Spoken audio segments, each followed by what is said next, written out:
It's Nolan. Now, before we get started, make sure y'all hitting that like button. Make sure y'all sharing it on your respective platforms. Let somebody know what we're doing today. Now, let's get into the show.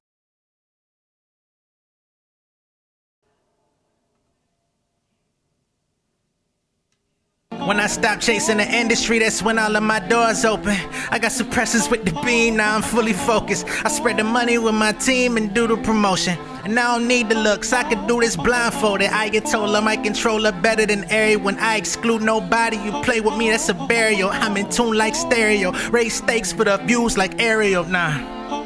Hey, little bitch, I'm from the south side. Get your mouth wide like, yeah. When them boys draw, heaters blood on your clean slate. Niggas breaking down a brick and push it through the freeway, then bring it to your breezeway. They sell it like it's cheesecake. We stay round the corner from the discount mall. I'm 5'4", they respect me like I'm 10 feet tall. Like Ken Nugent, all it take is a call. Put your face in the story, the next week it be gone, and I continue to ball. Boy, I came up bumping that drought 3, flow hotter than South Beach. Lot of rappers say they thug it, we pull up the Crown V, disregarding my bad knees. Big heaters make them stop in they tracks like Mr. Freeze. I got the full recipe for success. Keep garlic, run a gauntlet with the crew, stay rocking like good Charlotte. These rappers be transforming, I'm fresher than Mantronics. Got 5 of the same shirt, that's blood on my fresh garments. I ain't rapping for the likes, we could battle for your life. You hit the set and you can check, like we tapping on the mic, it's just respect. I ain't bragging for the rights, I show the bait. If niggas bite, we hit the street like a union going on strike. Rap semi-automatic, got dramatic, let them fry like Pan's Labyrinth. Boy, I got that sauce like Mandarin. I done came with more flavors than tamarind. Shed light like the ambulance. Allen now when I handle it. Mike Vick niggas scrambling. Young Tabby, boy, I stay in the pocket. Preach health and push wealth like I study for doctorates. Well connected like I rep for the consulate. I'm the consummate professional, and every goal I set it and conquered it. What's going on, beautiful people? It's the kid J Nolan here. Welcome back to another episode of Inside the Industry, your number one source for music, entertainment, commentary, and breakdowns. Hope everybody's doing well out there. Now, in this particular episode, we're going to be talking about Kendrick Lamar, okay? There's been way too much speculation on whether or not Not Like Us is going to be performed at the Super Bowl. We've talked, again, way too much about it.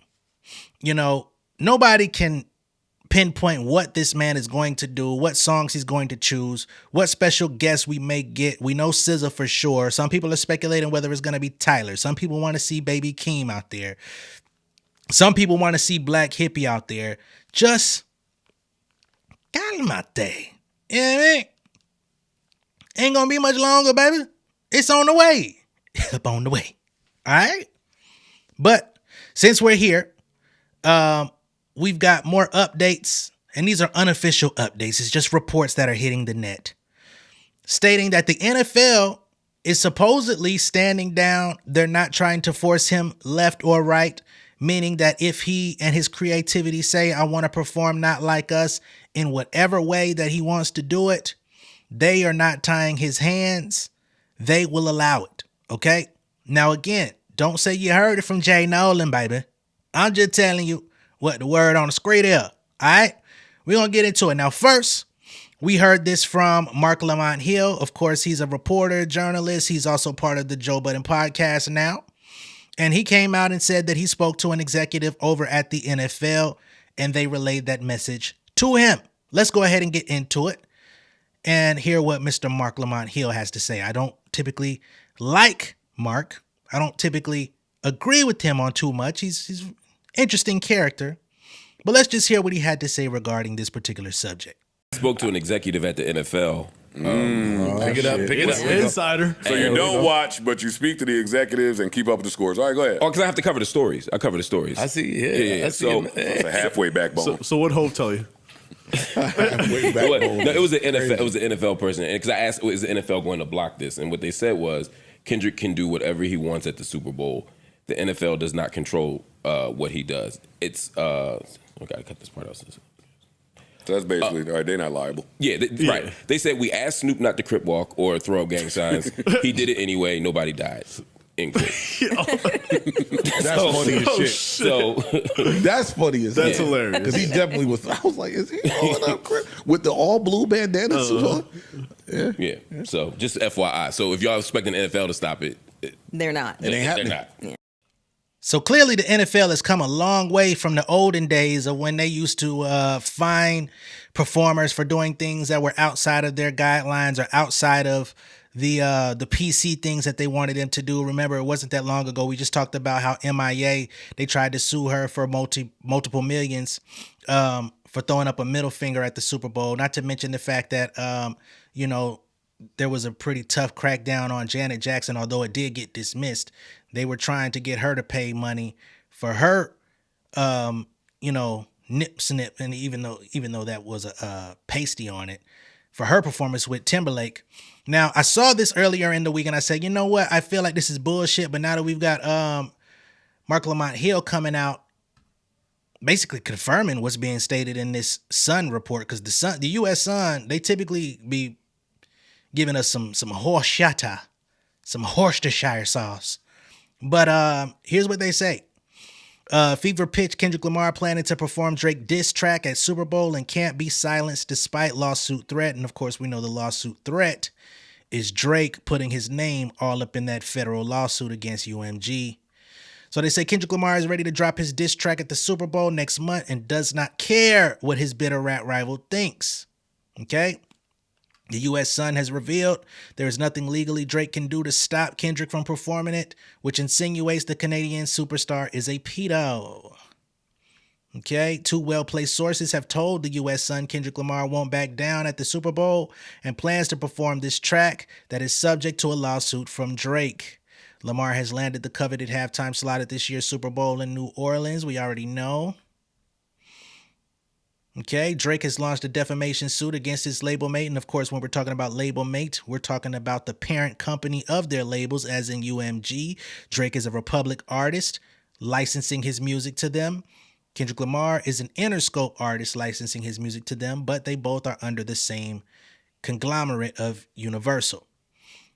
They say, but 2 sources close to Kendrick have told the U.S. Sun that the 37-year-old plans to sign the smash hit tune, now streamed over 1 billion times on Spotify, during the halftime show at the Caesars Superdome in New Orleans on February 9th. So they say 2 people that are close to Kendrick. Now, of course, they can never name these people. They can always put articles up like this and say shit like this and never have to face accountability for it, because who's going to come out and say who those anonymous sources really are?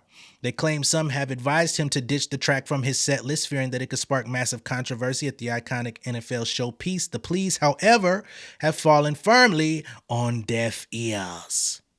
They say he won't back down. He don't care about what Drake says or what he thinks about the song. It's a hit. Kendrick won't be silenced or shut down, right? Rapper Drake, a.k.a. Aubrey Drake Graham, is going nuclear in a bombshell lawsuit claiming his record label threw him under the bus and put his life on the line by promoting the Savage diss track.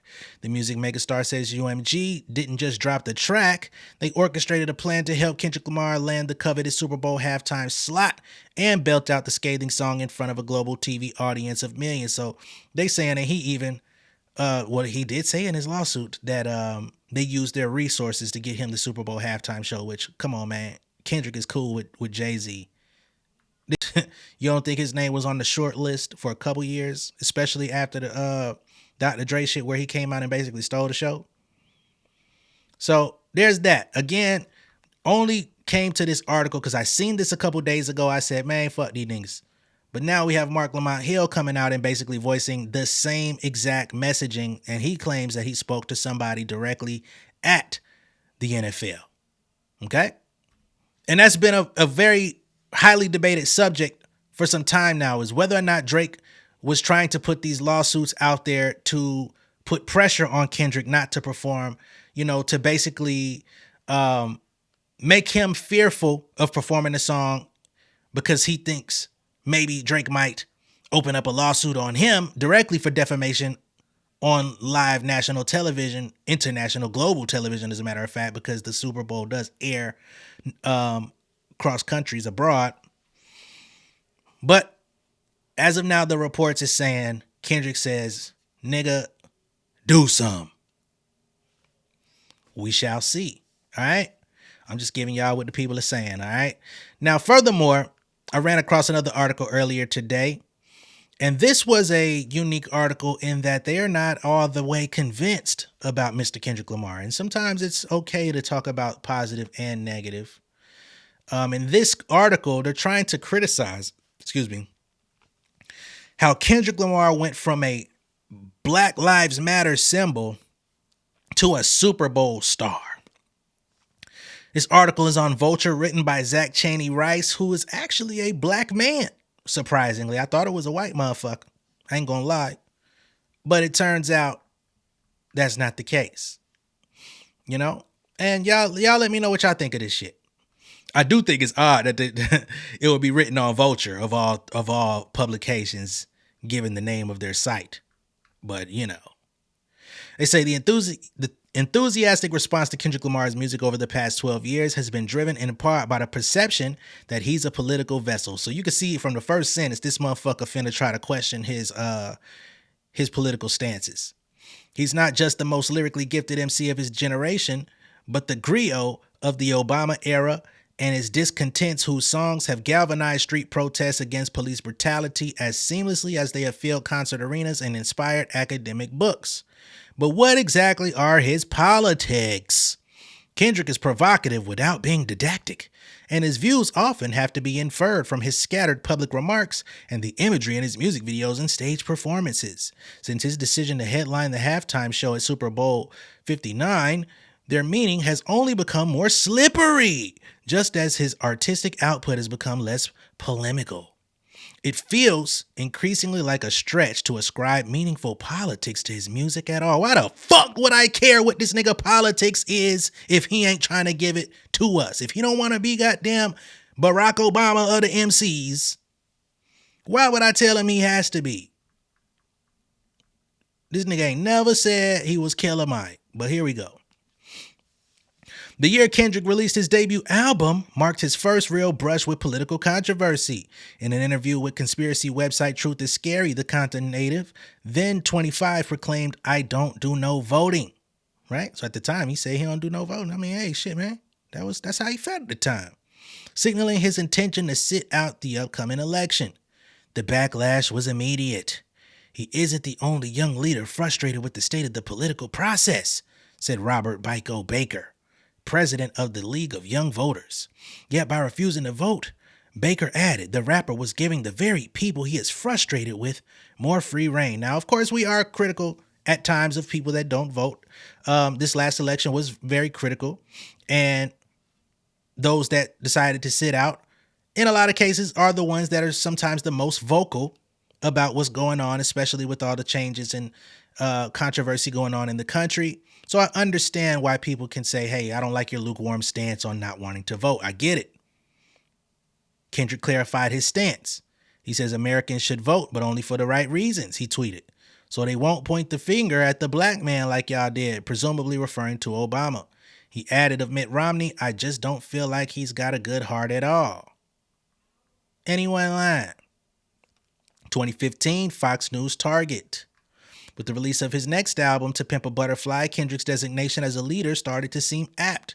Its cover, a black and white photo depicting more than a dozen black men, boys, and babies waving wads of cash and liquor bottles over the corpse of a white judge on the lawn of Obama's White House, was a provocation tailor-made for the Black Lives Matter movement. Oh, y'all gonna put Black Lives Matter on there, although he never claimed it once, which was then in full swing. The single All Right, with its defiantly hopeful hook, became a ubiquitous protest anthem, as it should have been.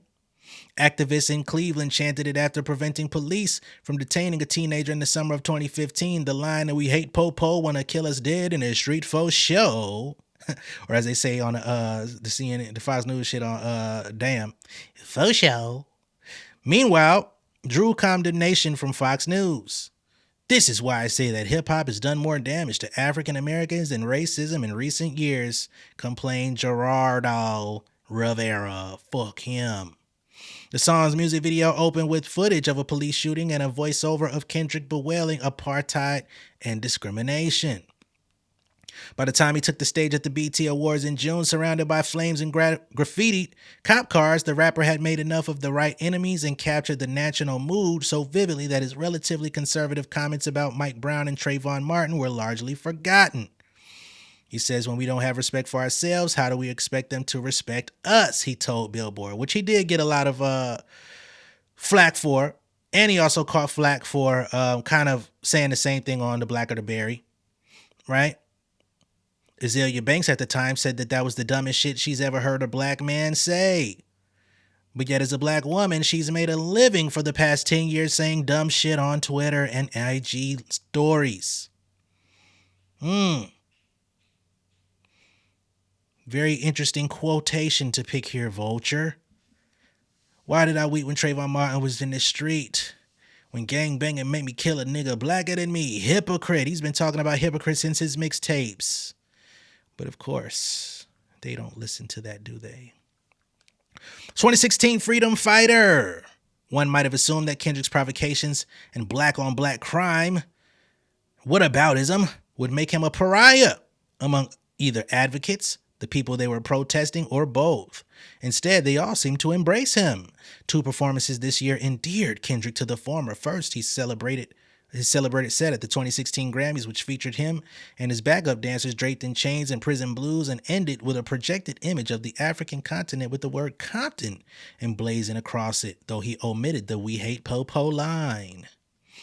Then there was his appearance at the BET Awards alongside Beyonce, whose single Freedom he was featured on. The duo made the track's civil rights subtext explicit by opening their performance with audio of Martin Luther King Jr.'s "I Have a Dream" speech. As far as the powers that be, President Obama made it clear that he didn't take To Pimp a Butterfly's incendiary White House Takeover album cover personally when he invited Kendrick to perform at his 4th of July party, held on the same week that Alton Sterling and Philando Castile were killed by cops. Many observers agreed that the rapper's cryptic nods to Pan-Africanism, a 2014 trip to South Africa, had inspired him to view the world as bigger than Compton, he explained. And the ills of the prison industrial complex suggested an artist who was deeply attuned to the political crisis du jour. But how did that square with him celebrating Frederick Douglass' least favorite holiday alongside the leaders of the very system that was causing the problems, as if he was supposed to change it all? 2017-2018 Critical Darling. Kendrick again aligned with BLM activists when he defended Colin Kaepernick, the quarterback who provoked the ire of the NFL and Trump by kneeling during the Star Spangled Banner to protest racism and police brutality. He wants to stand for something, Kendrick said at a Forbes 30 Under 30 event. You don't look at the moment whether it's going to work or not. No, you look at what the next generation is going to receive from it. What Kaepernick received was exile and a big-ass paycheck. Meanwhile, Kendrick was becoming the belle of the ball among the elite, while continuing to be outspoken about politics. The Heart Part 4 didn't make it onto his next album, Damn, but it took direct aim at the president. Donald Trump is a chump, know how we feel, punk. Let's play that one more time for the people. Donald Trump is a chump, know how we feel, punk. On the album itself, he seemed more conflicted about his status as a political emblem and even as a black American, gesturing at his flirtation with black Israelism. I'm not a politician, I'm not about a religion, he rapped on Yeah. I'm an Israelite, don't call me black no more. That word is only a color, it ain't facts no more. His ability to probe his own psyche over innovative instrumentals earned him the first Music Pulitzer for a non-classical jazz composer. Hollywood took notice as well. Disney's Black Panther movie had developed an unlikely folk status as a black liberation text before it even hit theaters, and its financiers enhanced that perception by hiring Kendrick to mastermind the film's soundtrack. By the end of 2018, he looked like the rare black popular artist who was able to have his cake and eat it too, lavished with praise by the upper strata of racist institutions that he simultaneously seemed to be subverting. You see where we're going with this shit, man? 2020, stealth-resistant participant. You see Kendrick cloaking himself, not wanting to be seen and known out there at the Compton Peace Walk. Kendrick had not released a solo album in 3 years when George Floyd was killed by police in Minneapolis, sparking nationwide protest.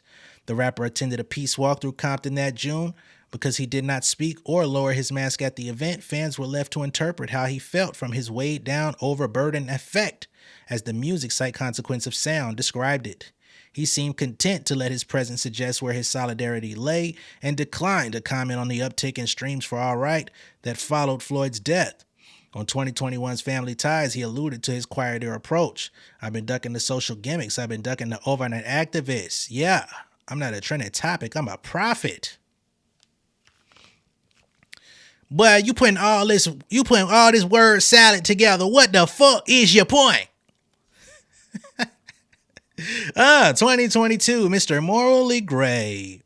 As the embers of America's most recent racial justice movement faded, with few objectives from politicos, let alone pop artists, the bar for being considered a socially conscious rapper seemed as low as ever. It was evident that Kendrick, too, had grown less interested in stoking the flames of dissent. He had already performed during the Super Bowl halftime show in February with Snoop and Dr. Dre, when Mr. Morale and the Big Steppers hit that mate like a sonic assault. Formerly diffused, full of anguish, and Kendrick's most inward-looking album to date. Its politics were also more oblique, less recognizably ideological, and seemingly more interested in mashing together messy ideas and messy people. His deep fake heavy music video for The Hard Part 5 saw Kendrick's own face transformed into a murderer's row of controversial black visages. Kanye West, Jussie Smollett's, O.J. Simpson's, the album's vague mentions of COVID-19 and Kyrie Irving's refusal to get vaccinated. I caught COVID and started to question Kyrie. Will I stay organic or hurt in his bed for 2 weeks? Were eclipsed by lengthy riffs on his life as a family man. So you mad at this nigga for doing internal therapy on the album and addressing his own shortcomings and shit that he got to overcome rather than talking about the rest of the world. That's a fucking crime. That's a crying shame, ain't it? The politically tapped-in version of Kendrick that many fans had come to expect surfaced briefly at Glastonbury after the U.S. Supreme Court overturned Roe v. Wade. Godspeed for women's rights, he chanted at the end of his headlining performance of Savior, a statement undercut by both its context. He appeared to be rejecting the notion that it was his problem, and the fact that he gave Kodak Black, who assaulted a teenage girl in 2016, a guest feature on Mr. Morale. Now, a lot of people, including myself, were not all that thrilled to see Kodak Black on that album. I'm not a Kodak Black fan. I'm not a fan of Kodak Black's history and shit that he done did. You know what I'm saying? I ain't never co-signed that. But that's who he had on his fucking album, man. What, I'm gonna whoop his ass?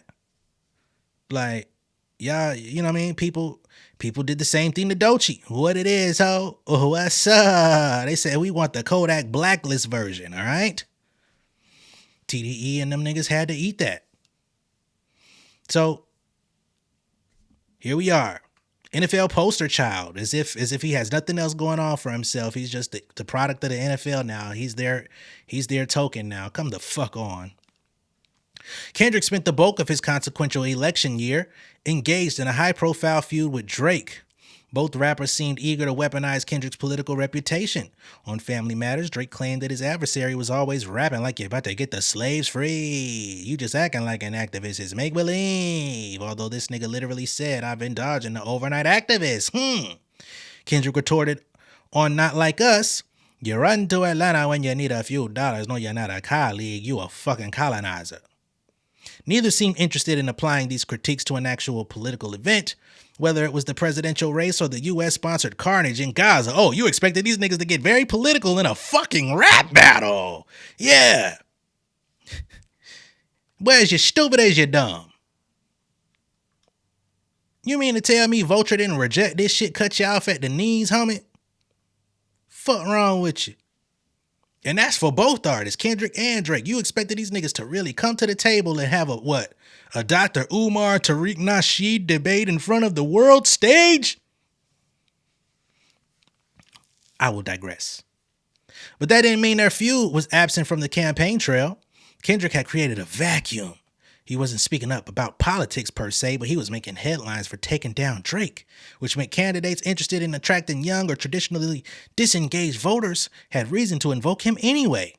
Kamala Harris was confident enough in his political views to sign his tacit endorsement using Not Like Us and freedom in her campaign without fearing he would object, as if she didn't reach out to his team or Beyonce for freedom to make sure that it was cleared in the first place. She just jumped out. Fuck out of here. But the more unsettling reality was that Kendrick's reticence felt intentional. he very probably was not interested in being a political mouthpiece. In September, he was announced as the Super Bowl halftime show performer, a first for any rapper as a solo act. A decision highlighting his continued knack for straddling contradictions. You succubus ass nigga. What are you talking about? The NFL status as a suppressor of black descent had not been resolved, yet here he was planning to headline its biggest advertisement as the league is over 90% black. Whatever Kendrick once found admirable about Kaepernick's protest appears not to have compelled him to continue it. But what seems clear is that fans will continue to ascribe political profundity to Kendrick's music whether or not it actually exists. Last summer, when young protesters in Kenya mobilized to prevent a proposed tax hike on essential goods, the movement's anthem was a reworking of Not Like Us. And here we are once again reading a fucking article that just ends on a cliffhanger, no conclusion, no nothing. You just stop on a random ass sentence. I fucking hate journalism today. Sorry ass. Took all that time to put your thoughts down and didn't even complete that shit. Boy, get the fuck out of here. Anyway, as a balanced content creator and reactor, I wanted to give y'all both the high and the low of what's going on, the conversation that's happening, because I think that although that was an outlier, I think there are definitely people out there that feel this way about Kendrick Lamar, his upcoming Super Bowl performance and all those things. Perhaps people feel that he is a hypocrite as he speaks about the culture and then accepts doing the Super Bowl based on their problematic history with black men and not being in alignment with the Black Lives Matter movement and just overall with Kaepernick, etc. There's plenty of people out there that still hold a grudge with Jay-Z for that very reason. And hey, if that's you, that's your prerogative. But I feel like that article there was a rebel without a cause. Cause was not stated. But I guess you needed to check. All right. But anyway, let me know what y'all think of all this down below in the comments, right? Are you expecting Kendrick Lamar to perform Not Like Us, right? Do you have a problem with him accepting the Super Bowl? I'm guessing most people aren't. But let me know. Be sure to like and share this video. If this is your first time seeing me on YouTube, go ahead and subscribe to the channel. Become an insider, and I'll catch y'all on the next one, man. Peace.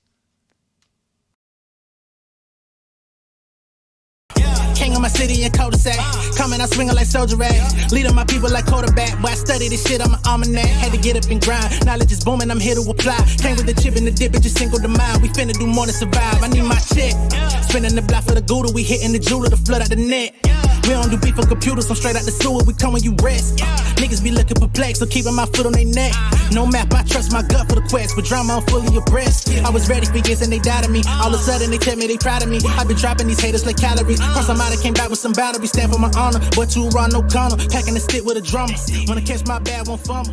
I done came too far to be humble.